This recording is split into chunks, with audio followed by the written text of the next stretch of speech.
What's up, tribe? How you guys doing? Go ahead and hit that subscribe button. I hope you like this video. This is going to just be a really quick drop. I used to do these all the time. I haven't been doing them in a while, but this is going to be a quick drop. This is going to be the Madam C.J. Walker movie, My Two Cents. So here's the thing.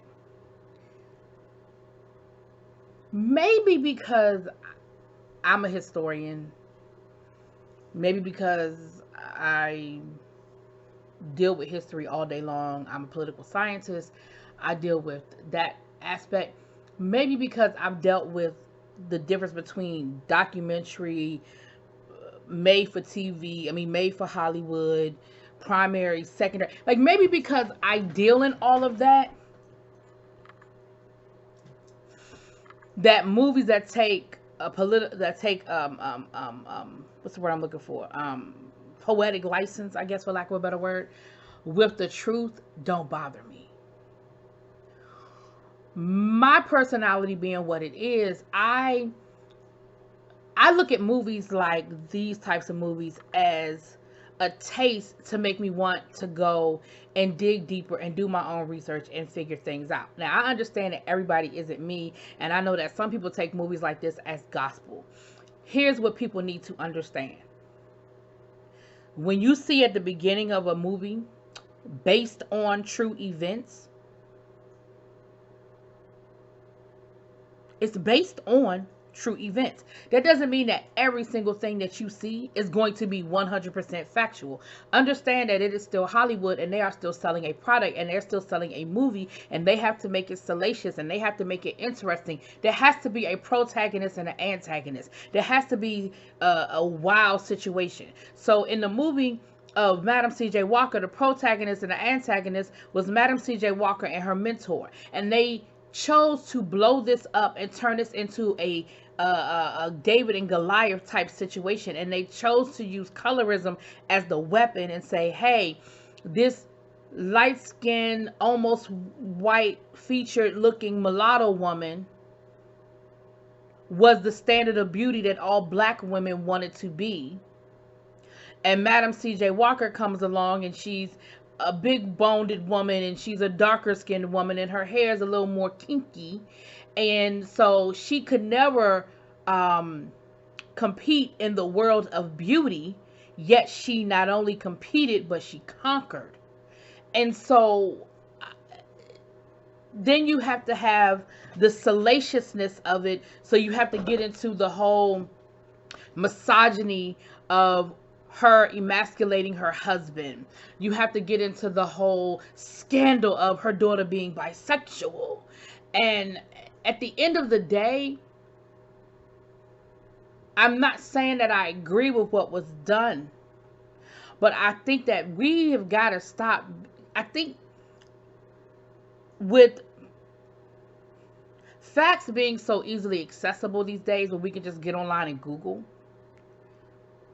we're quick to dissect things that we always just sort of let go. You can look at any movie that is based on, use that word, based on a true event, and you can pick it apart, and you can find what doesn't exist and what's not true and what didn't happen. But I think what people get away from is understanding the overall idea and overall picture point that the picture is trying to convey. Now, in this case of Madam C.J. Walker, I think they may have gone a little overboard in creating this dynamic of C.J. Walker and her mentor. There were certain things that they built up that I didn't think they necessarily needed to make a big deal out of. For example, I don't think they needed to build up her not working for the woman, and the woman basically saying, you can't work for me, you don't have the right look, when Madam C.J. Walker actually did work for this woman. They did have a falling out. Don't nobody know what they fell out about. All these historians and all these people that want to say how horrible the movie treated the memory of her mentor. That's not to say this woman was a bad person. I'm not saying she was a bad person. I don't know that woman. But they did have a falling out. So there was a rivalry there. You're not going. I saw a video where somebody was saying, "Oh, this woman was happy for Madam C.J. Walker, and there was no jealousy." I call bullshit. And I'm going to tell you why I call bullshit. Even in the best of relationships, if we're in the same business and we're both competing and we're both trying to be at the top of our game, and you become, I'm not saying more successful, because I know this woman was a very successful woman, but nobody talking about her. Y'all understand what I'm saying? When you hear about the first black female millionaire, whose name do you hear? When you talk about who conquered hair care products for black women, who do you hear? So I'm not going to sit here and say that woman was not successful, but that's not the name and that's not the face of the business. Do you understand what I'm saying? And so for me,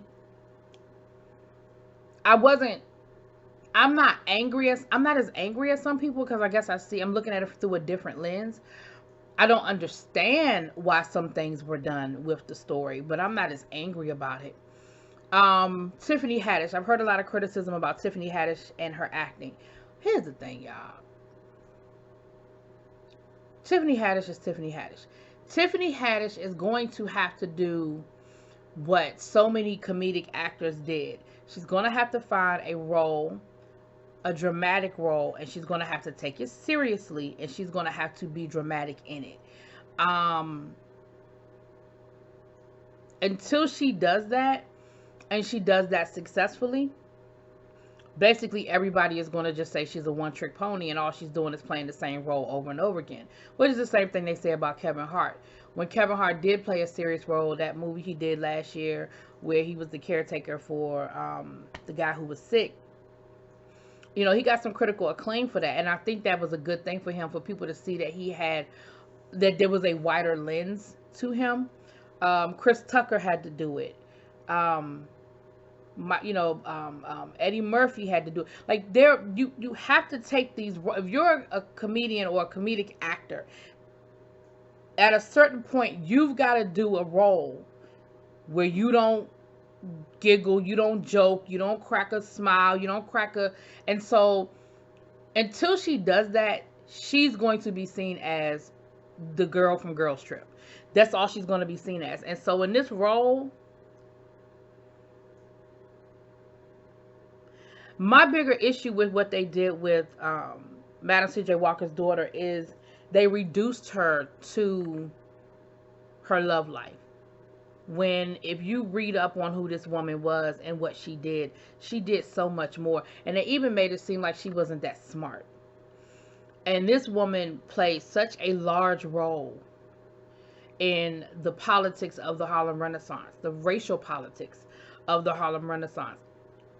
That's my biggest issue, is that they reduced her to her sexuality.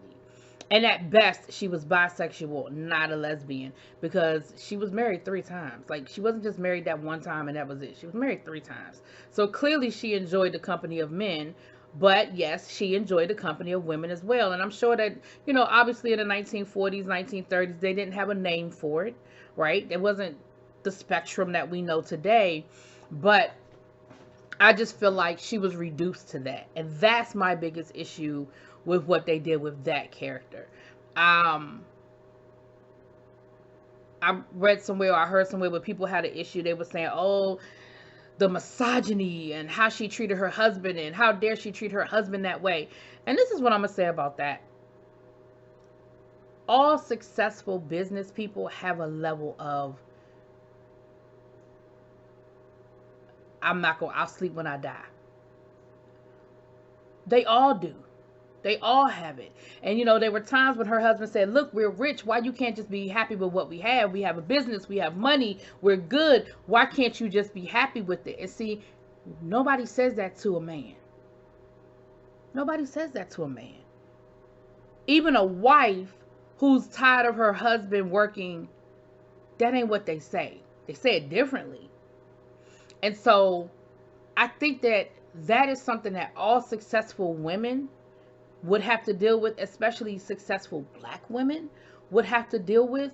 So I don't think that they were going out of their way to make it look like she was emasculating her husband. I think that probably was a very real dynamic. Somebody said, oh, well, they made it seem like he wasn't successful in his own right, and I don't think they did that. They showed that he was in advertisement and that he had a good job. Matter of fact, that was part of the conversation about them moving, which, by the way, that wasn't as accurate either, but we're gonna let that go. But he said, I got a good job here.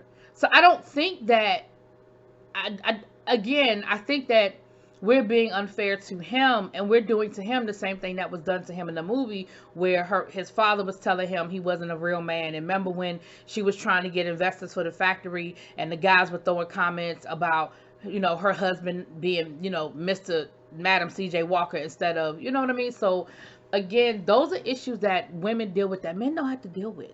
And so I'm okay with her being seen as, a balls to the wall kind of businesswoman who is not satisfied with what she has and wants to be. She was like, I'm not going to stop until I'm with the Rockefellers and I'm with the Carnegies, and I don't see a problem with that.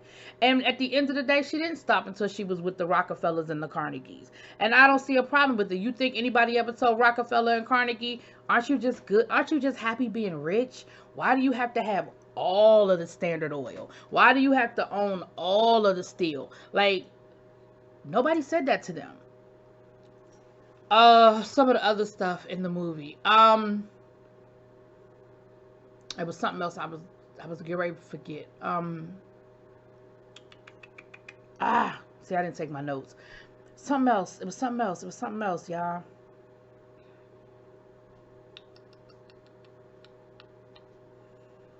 It was something else with the husband. Anyway,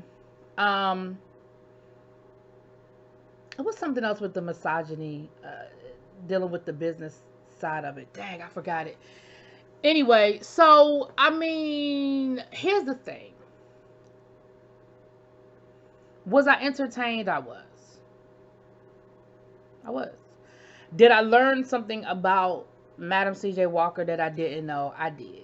The problem is, and I think this is the overall problem that a lot of people are having with the movie, the problem is what I learned accurate? Like, if I said I walked away learning that she had this rival, her mentor became her enemy and followed her around the country, that wouldn't be accurate, would it? If I walked away saying I learned that the student became the teacher, that would be kind of accurate. If I said she sacrificed a lot of things for her success and it cost her in the end, sure. So I thought it was a good movie. I was entertained. I think that the bigger problem that people are having is that I think we are holding Hollywood to a higher standard when it comes to what we allow to happen with our story. And that's a good thing. I mean, they did the same thing with Harriet Tubman to a certain extent. And people, they got called out for it. The people who made the movie Harriet Tubman got called out for it. So, but even some of the best biographical based movies have taken creative license. So what I say to people who are upset or who have an issue with what was being said and how the movie was portrayed and what facts were there versus what facts weren't, what I say is do what I do. Take these movies as chapter 1 into learning about whatever the topic is, and then go out and do your own research and read on your own and go find a documentary on Madam C.J. Walker. If you're not a big reader, go find a documentary. YouTube has a plethora. There are resources, there are books, and there's more than one book. You can go out here, you can read 2 or 3 books on Madam C.J. Walker, and then you can pull from it what you want. So that's just kind of what I say about it. I was entertained. I thought it was, I thought it was pretty good. I thought the acting was pretty good. I know, like I said, I know a lot of people weren't crazy about the way Tiffany Haddish, her acting. But I say you get what you get with Tiffany Haddish. At this point, Tiffany Haddish is a name that's going to bring numbers more so than her acting chops. Let's just be real. Blair Underwood, baby. Do y'all know Blair Underwood still look good? Blair Underwood got to be knocking on 60. I remember Blair Underwood from LA Law. And he, first of all, he looked the same. God darn, he looked the damn same. And did y'all see that scene when he had no shirt on? Blair, you don't be missing chest day in the gym, do you? You don't. You don't be missing chest day in the gym. Blair Underwood. Man. Man, oh man. It's irking me because it's something else I wanted to say. And y'all know I'm going to remember it as soon as I hit stop on this daggone thing. But it's irking me because I can't remember what it was now. But neither here nor there. I know this isn't a traditional review. At this point, everybody's probably seen it and everybody has an opinion. And I know there have been 20,000 videos made about it. I just wanted to throw my 2 cents in because from where I sit, that's just kind of how I feel about it. And I know that my point of view is a little different. I know that my point of view is non-traditional. I get it. With that being said, y'all let me know what y'all think. Drop it in them comments. Let's talk about it. Let's debate about it. Let's have a moment. And I'm going to remember what else I wanted to say as soon as I hit the damn button. Peace.